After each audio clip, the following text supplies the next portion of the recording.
What's going on, everyone? Juicebags here, and welcome back to some Dungeon Defenders 2. Later on today, a double XP event is starting in Dungeon Defenders 2. It is scheduled to go live at 1 p.m. Pacific Daylight Time in just an hour or so here today. Now, with that in mind, of course, we want to look at where is the place to grind over this double XP week. Now, it was confirmed this is not a weekend event. This is an event that's going to last an entire week, and it will allow you to get a little XP as you're diversifying your farming. Now, before we get into any of the info, I got to say right up front, just play, y'all. Just play. That's all you got to do. Do what you're already doing. So if you are leveling up through the game, just keep on progressing through the game. If you're grinding Onslaught or Survival, keep on grinding Onslaught or Survival. And if you are grinding out a particular crafting material, keep grinding that crafting material, as you're going to be earning double XP. So whatever you're doing in the game, it's going to be doubled. So you're going to get that double XP no matter what you do. However, we do want to look at best places to farm, depending on your experience, of course, to maximize this particular event. Since we know things like this don't come very often, we want to take advantage of it while it's here. Now, before we get into anything else, once again, I got to say everyone's XP numbers that they see are going to be different. Depending on how many AP resets you have, depending on if you're getting win streak bonuses, depending on if you're playing with a group, everyone's XP is going to be a little bit different.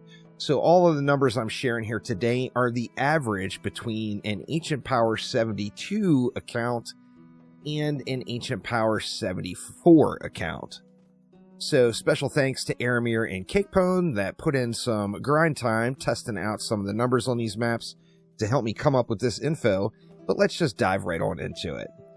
First off, we got to take a look at Demon's Lair.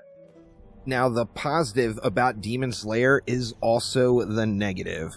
The positive, of course, being that you can do some real minimalist builds on this one, and you can get this map built out just super quick, and just run the map in, like, you can realistically do 3-minute runs on this map.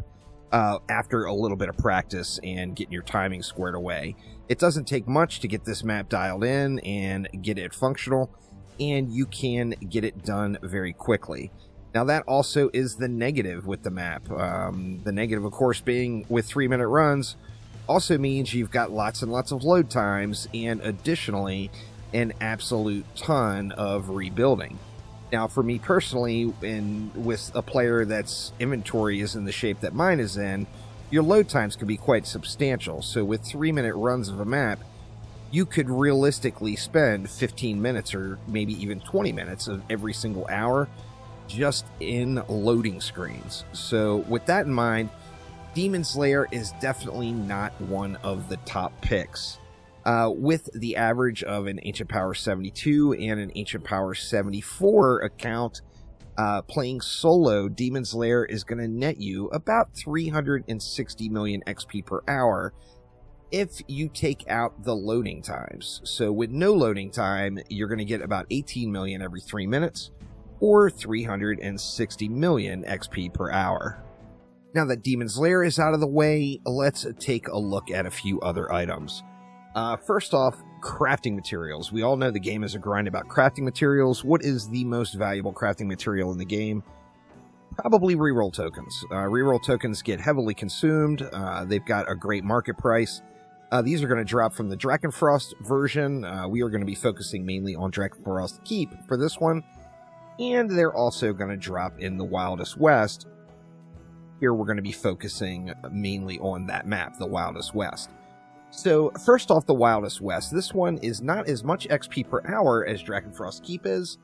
However, it is going to give you one additional mod reroll. So, with that in mind, with an Ancient Power 72 and 74 average, you're going to be getting roughly 665 million XP per hour. You can get really close to 7 runs, not quite 7 runs in every single hour on this map.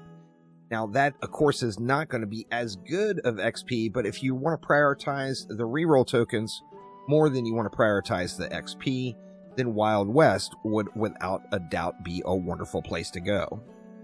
Now, next up on reroll tokens, we're talking about Drakenfrost Keep. Now, Drakenfrost Keep has got several benefits from it. Of course, you get the reroll tokens, and we're on the Wildest West. You can also farm yourself a nice snakeskin armor. Well, in the Drakenfrost region, particularly starting next week, we are going to be getting Frostfire Remnants, which is still a very valuable mod in the game. So next week is Frostfire Remnants week, and the double XP event is still going to be going until Thursday. So with that in mind, also with that in mind, you know, if a whole bunch of people real politely ask Chromatic in public places like Twitter, or X, pardon me, to extend this program, you know, you might be able to milk a few extra days out of them if everybody joins together and tries real hard. But let's get back into Drakenfrost. This is still going to be going next week when Frostfire Remnants get here. Drakenfrost Keep is actually the second highest XP per hour of what we tested. This one with win streak bonuses, the average AP of 72 to 74, is going to get about 687 million XP per hour. Now, on this particular map, between Arymer and I testing it, Arymer was running it faster than I was. So let's take a look at the go-to build that Arymer is using on Drakenfrost Keep. Now, Drakenfrost Keep, of course, has the boss wave. It's got additional sub-objectives or additional cores, I should say. And those things combined are what give us the really awesome amount of XP on this map. Now, for this particular run, this is a build I got from Arymer. We are focusing on the Boost Aura. As many people know, the Boost Aura has gone from a meme to pretty decent to pretty damn good over the various changes throughout the last year. And Drain Aura is definitely a mod that's very usable in this state. That's one of the things that makes this build so fast, is we're only really going to be using Drain Auras. We're going with this setup. And then we're going to use Flame Auras that additionally have anti-heal on them. This is going to stop those Chieftain in their tracks. Now, just for flavor, after Wave 1, we will be able to add in an Obelisk if we want to. And we will have that ability to, so we're going to do it. Now, basically, it's just, you know, we're just going 3 Boost Auras in a line, and we're throwing our Flame Aura right in the middle. Place like over at this lane, we can get down 5 total Boost Auras, basically 3 in a line on each side, but of course, we're sharing one of those, so something along the lines of that, and we can get that Flame Aura in the mix there. You could even add in an extra Flame Aura there if you chose to. Same thing over here. We're going to go 3 Boost Auras in a line, and we're going to get that Flame Aura down for the anti-heal. Now, over here, we know we got the Flyer lane. Once again, Flame Aura and Boost Aura, and Flyers are handled. This ground lane, we're just going to do the same thing. 3 Boost Auras in a row with a Flame Aura. Through the middle, same thing. 3 Boost Auras and a Flame Aura. Remember, the Boost Auras do hit inside the spawns. So if you put them close to this wall, enemies will be getting hit inside the spawn as they come out. Now, same thing over here. We're going to go the Boosty Boys. And then we got one additional lane. Now, this one's got a Flyer lane as well. However, this Flyer lane will fly low enough where they are going to get taken out by these Boost Auras. So, you guessed it, 3 Boost Auras and 1 additional Flame Aura in the middle. Now, as I mentioned, after Wave 1, you're going to get a little bit more mana, and then if you want to, you can always find a nice cheeky spot to throw down an Obelisk. I personally like to do it over here. There are spots throughout the map where the Obelisk will get frozen. There's various spots where it won't. Hywell did a video on this, I want to say like 3 or 4 years ago. I'll try to find it and put a link down in the description below for you all. If anyone is unsure of spots that can't be hidden. I usually go with something like this, and then I'll throw a Reflect Beam in with Tenacity on it down below. Now, the reason this build works is because when these Boost Auras get frozen up, the boost aspect of the aura gets frozen, but not the Drain Aura aspect. So although the boost aura is not functional as a boost aura, it is still doing damage to enemies as it comes out. And then, of course, we do have tenacity on that flame aura to make it able to just ignore the freezes from this map. And last but not least, we have the Tornado Canyon. Now, this one, from our testing, came in at the highest amount of XP per hour, with the average of 72 and 74 AP playing solo, but with win streaks, we were averaging about 817 million XP per hour for this map. Now, this map, you get the 6 waves. You do get a boss in the 6th wave, which also means you get a few boss weapons. If there's any that you're interested from this map, like the EV canister stands out as one that is worth taking a look at. And this is another map that's very, very easy to get done quickly. Now, for this one, we're going to be focusing on the birds. We got Mama Dragon with Motherly Instinct, and then double Massive Destruction and All for One. And then we're going to use a bunch of Dragon's Nest, Mass Destruction, and Dragon's Haste. For this particular map, starting it off like this, we put Mama Bird down over here. She is going to cover both of these lanes. She's just going to wreck them up. Of course, we got Motherly Instinct on there, though. We do want to take advantage of that. So with that in mind, we're going to give her 3 birds for support. Going to get just a standard issue boost aura down with some destructive pylon.